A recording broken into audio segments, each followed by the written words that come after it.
bismillahirrahmanirrahiim jumco wanaagsan daawadayaal halkan waa caasimada TV qodobada wararkeena maanta ugu waaweyn waxaa kamid ah dagaalyahano ka tirsan al-shabaab iyo dad shacab ah oo dagaal xoogan ku dhex maray deegaanka baxdo oo ka tirsan galgaduud qasaaro xoogan oo jira iyo wararkii ugu dambeeyay dagaalkaasi ayaan idin hayaa abaabulka banaanbax weyn oo ka socda magaalada muqdisho iyadoo la shaaciyay xilliga uu dhacayo Puntland waxay maanta qabanaysaa shir lagu dhexdhexaadinayo beelo walaalo ah oo ku dagaalamay deegaanka Saaxmeygaag oo ka tirsan Sool.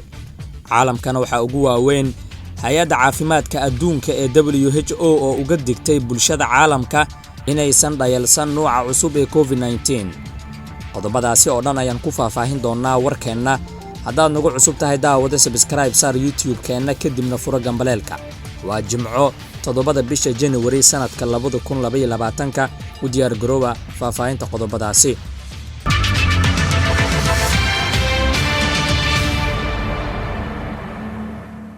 Waa hagaag aan ku bilaabo warkeena.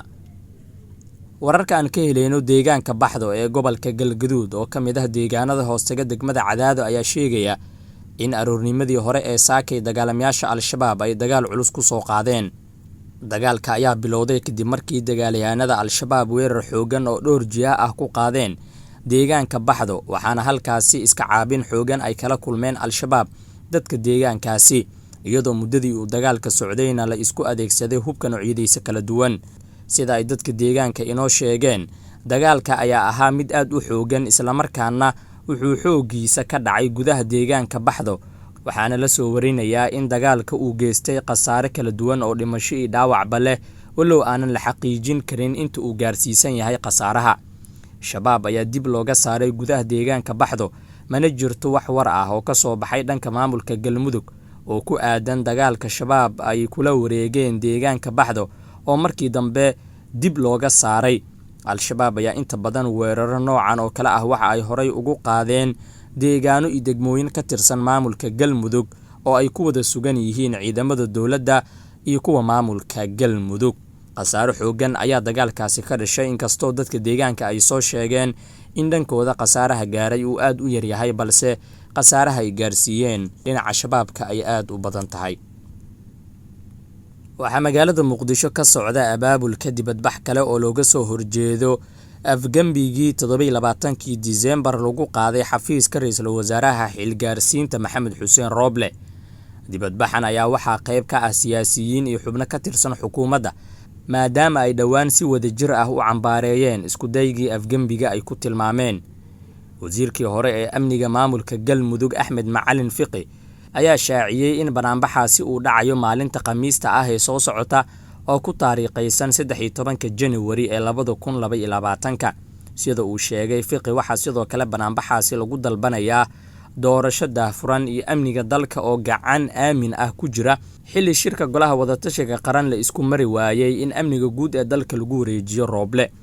Shacabka Muqdisho ayaa iska leh maalinkaasi ayuu yiri Fiqi oo shaacinayay banaanbaxa dhacaya Khamiista soo socota. Banaanbaxa ayaa ku soo aadaya iyadoo shalay banaanbax kale uu Muqdisho ka dhacay kaasi oo lagu taageerayay madaxweynaha dawladda federaalka Soomaaliya Maxamed Cabdullaahi Farmaajo waxaana lagu soo bandhigay waxqabadka madaxweyne Farmaajo muddada uu xilka hayay.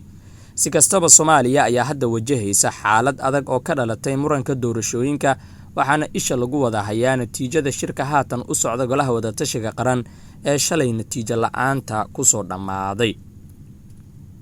Waa tahay markana aan eegno wararka Puntland. Xiisadii dagaal ee maalmihii u dambeeyay ka taagnayd deegaanka Saaxmeygaag ee gobolka Sool ayaa lagu guuleystay in la dejiyo kadib markii uu halkaasi gaaray wafdi ka socda maamulka Puntland. Madaxweyne ku-xigeenka Puntland Axmed Cilmi Cismaan Karaash iyo wafdi uu hogaaminayo oo ku sugan deegaanka Saaxmeygaag ayaa xabad joojin dhexdhigay labada maleeshiya beeleed ee ku dagaalsanaa deegaankaasi. Sidaan ogaanay wafdiga uu hogaaminayo Karaash ayaa qorsheynaya in maanta shirweyne nabadeed oo lagu dhexdhexaadinayo beelahaasi lagu qabto halkaasi. Madaxweyne ku-xigeenka Puntland ayaa hogaamin doona shirka nabadeynta ah oo maanta dhici doona kaasi oo sida qorshuhu yahay ay ka wada qaybgali doonaan dhammaan isimada iyo waxgaradka iyo qeybaha kala duwan ee bulshada deegaanka. Labadii bishan ayay ahayd markii laba maleeshiya beeleed uu dagaal xoogan ku dhex maray deegaanka Saaxmeygaag waxayna xiisadan ku salaysan tahay deegaameynta deegaankaasi oo u dhaxaysa degmada Boocame ee gobolka Sool iyo tuulada Birta Dheer ee gobolka Nugaal. Khasaaraha dagaalkaasi ayaa waxaa la xaqiijiyay inay ku dhimatay 6 ruux oo ka tirsan dhinacyadii dagaalamayay ayadoo ay ku dhaawacmeen in ka badan 15 qof.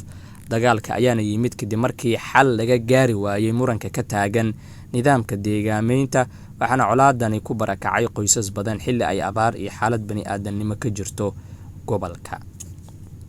qaybihii ugu dambeeyay ee wararkeena ayaan soo gaarnay. Wararka caalamka haddaan eegno, hay'adda caafimaadka adduunka ee WHO ayaa ka digay in nooca Omicron ee ka faracmay COVID-19 aan la dhayalsan, isagoo sheegay inuu dilayo dadka adduunka ku nool.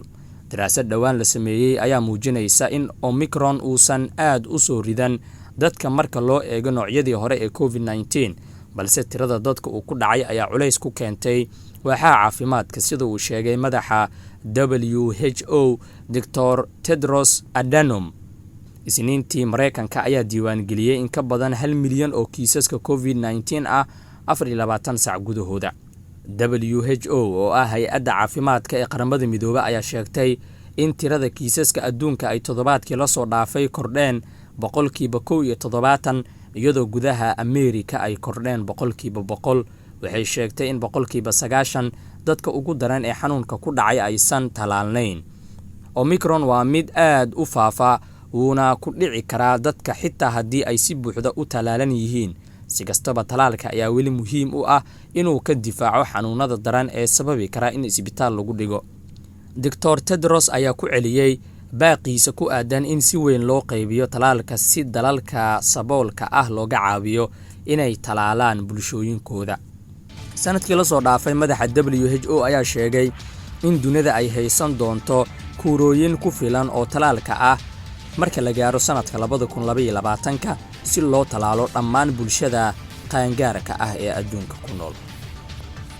Halkaas ayaan ku soo gabagabeynayaa warkii aad ka daawanayseen barteena YouTube-ka ee Caasimadda TV. waad ku mahadsantihiin daawashada iyo la socodka wararkeena.